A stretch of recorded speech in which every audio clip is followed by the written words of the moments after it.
তোমার নাম কি? জোরে বলো। আফরিন। তোমার আব্বুর নাম? আলামিন। তোমার আম্মুর নাম? তুমি কি এই স্কুলে পড়তে চাও? আচ্ছা, তোমার বাসা কোথায়? তোমার বাড়ি কোথায়? চাকলা না? আচ্ছা, সকালে কি খেয়েছো তুমি আফরিন? সকালে কি খেয়েছো? ভাত না রুটি? আচ্ছা, স্কুল ছুটি হলে কার সাথে বাড়ি যাবে? শামিম। শামিম কই? আচ্ছা, আফরিন, এই যে এটা দেখছেন আফরিন, ছোট্ট পরি একটা, স্কুলে এখনও ভর্তি হয়নি, তবে স্কুলে পড়ার তার খুব ইচ্ছা।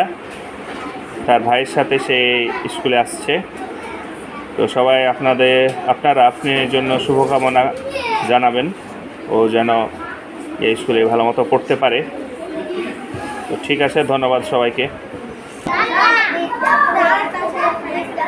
কই কে?